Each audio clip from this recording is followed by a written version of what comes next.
In the archives of the year 4010, historians still debate one of the greatest mysteries of the ancient human world: boundaries. Long before the age of planetary unity, humanity lived in a world divided by invisible lines drawn upon the earth. They called them borders. These lines determined who belonged and who did not, where one could go, and where one must never step. To us, this concept feels almost mythical. The idea that an entire species, sharing one planet, separated itself into fragments of land, language, and power. It began thousands of years before the digital age, but even by the 21st century, the world was still a mosaic of nations. Some were vast and powerful, others were small and struggling.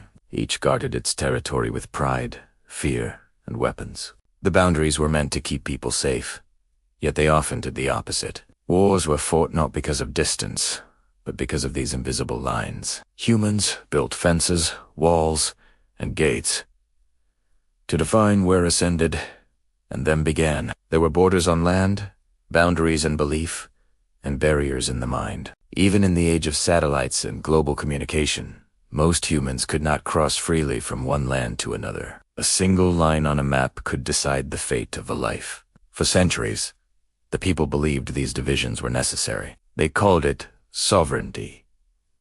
They feared chaos without it. Yet, beneath that belief lay something deeper, the ancient instinct to protect what was familiar, to fear what was different. Boundaries were not just political, they were psychological. A way to feel safe in a world too vast to comprehend. By the early 2000s, humans had developed astonishing technologies. They could speak to anyone across the planet in seconds, explore the depths of the ocean, and send machines to other worlds. And yet, they still argued over lines drawn on paper centuries before. Millions of people fled their homelands due to war, climate, or poverty, but found themselves trapped by visa systems, fences, and bureaucracies designed to keep them out.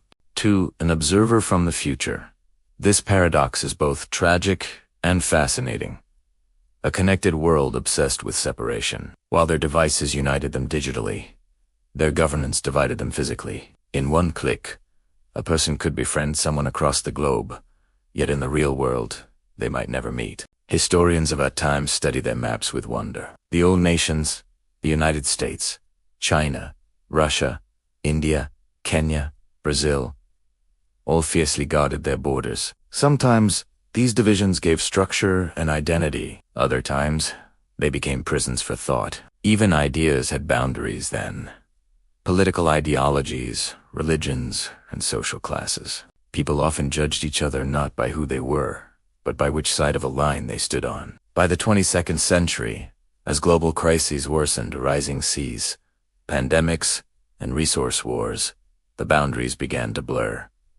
Some nations collapsed. Others, climate refugees roamed continents, challenging the very meaning of citizenship. Slowly, humans began to question whether boundaries truly protected them or simply delayed their extinction. Then came what scholars call the unification wave, a long process of merging systems, languages, and economies into a single planetary network.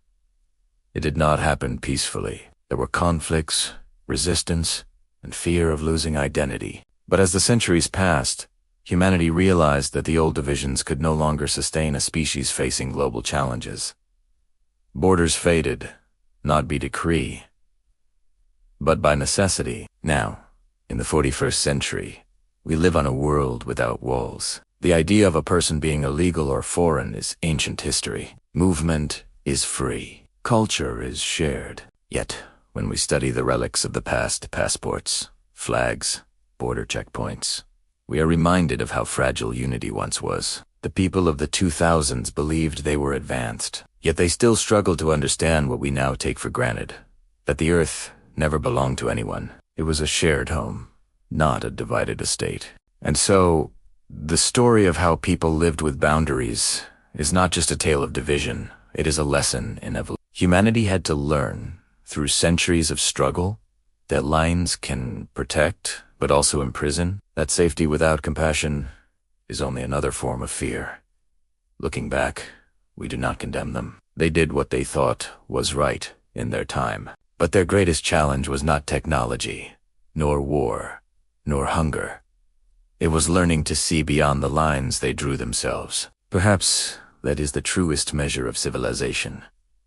Not how far we expand, but how wide we open our minds. The ancient humans lived with boundaries because they feared chaos. We live without them because we learn that connection is the only true order. Their maps are gone now, their flags forgotten. Yet their story remains, a reminder written across the stars, that every wall is temporary, and every boundary eventually fades into dust.